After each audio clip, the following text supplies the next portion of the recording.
Welcome to Home and Healing, the podcast. I'm your host, Amanda Ewers. So we've been talking a little bit about some different things when it comes to postpartum. We've talked about paternal postpartum, and we've talked about the nests and how we should take care of ourselves. And I wanted to talk today about mom. And one of the things that I've had conversations with moms regarding postpartum depression and how it affected them. And it seems to be this feeling of not connecting to the baby. And for the family on the outside, they don't necessarily see that. Now, they could if they're around all the time, but this is more of an internal feeling, and this is something that can linger on for a very long time, even 10 plus years later. So what we're talking about when we talk about postpartum depression, it's a feeling of loneliness. It's a lack of energy. It's really feeling disconnected. And this can be problematic in the sense that, looking back at pictures of my son when he was a baby, I don't remember those moments. Those moments are clouded by the depression. They're clouded by, just not feeling present in my world at that time. And after talking with other moms and doing interviews over the years, it's been the same sort of experience for a lot of moms. And that seems to be one of the biggest things that is kind of something that we might have an initial awareness of, but we really start to notice it, and we feel like questioning, why do I feel this way? What is this feeling? Like, how come I am not finding joy during this time? And I think that's where a lot of the confusion lies with postpartum depression, because we tend to think, baby blues, right? Where, we're adjusting to the new routine and we're getting used to not sleeping like we were before. And if we think about the process of pregnancy, we kind of are preparing our mind and our body for what's to come. You do have the discomforts, and you have to change how you're sleeping and things like that. So in some ways, your body is preparing you for some of those changes. But the disconnection, the inability to really find the joy in this new baby, that is something that is really difficult to experience. And a lot of times it doesn't show up at first, or maybe we're like, I'm just tired, or, I haven't been eating well, or, and we think about all of that. And that's why the nests are so important. That's why I wanted to talk about that first, because if we are taking care of ourselves, if we are eating, if we are moving our body, if we are getting, a decent amount of sleep. I mean, I get it when you have a newborn, it's a little bit more challenging, but we're not sacrificing, the times that we do have to be able to sleep, that we're not using that time for other things.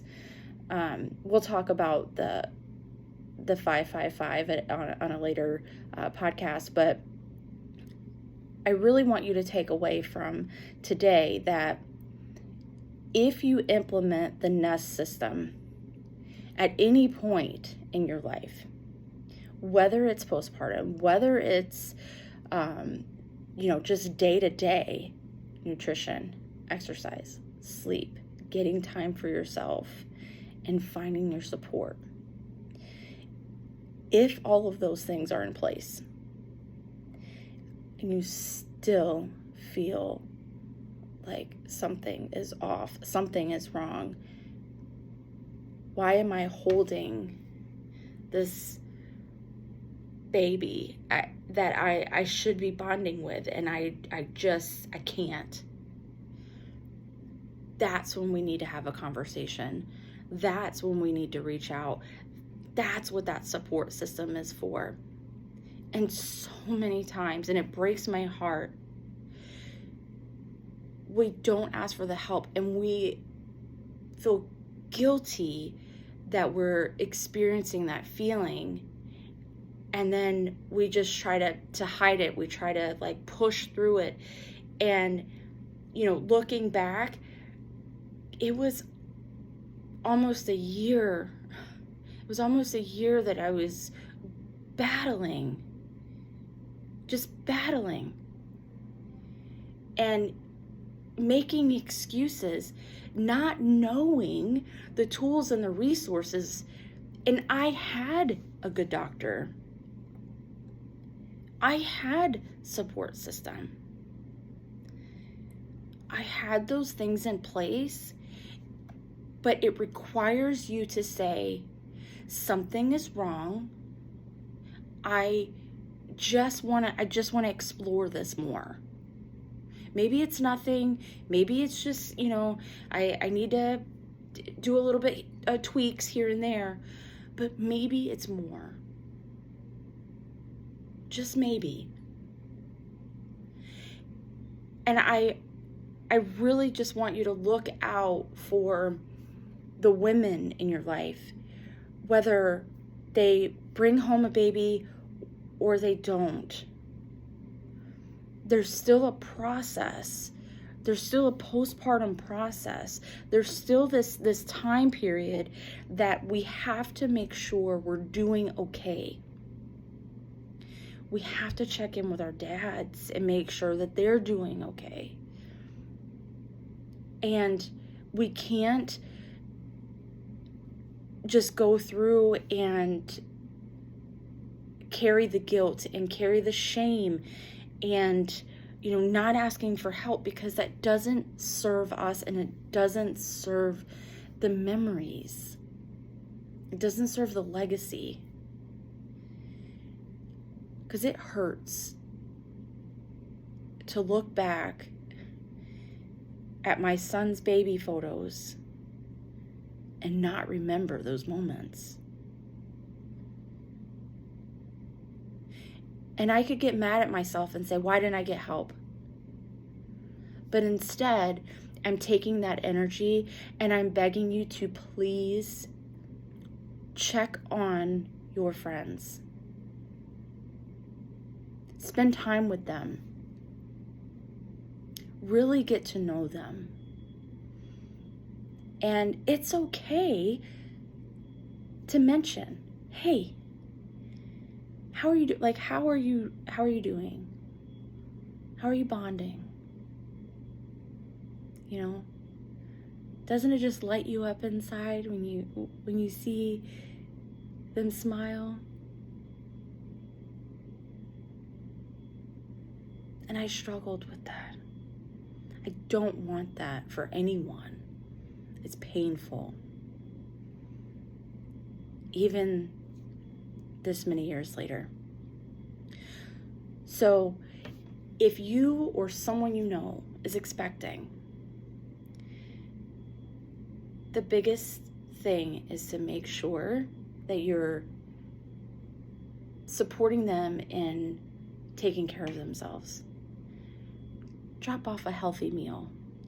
I know it's easy to grab a pizza or pasta or something like that. Give them a healthy meal. Find out what they need if they're nursing, like what types of foods help with milk production, right?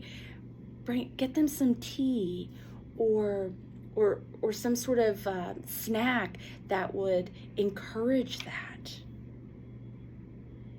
Give them something that is healthy and nourishes their body.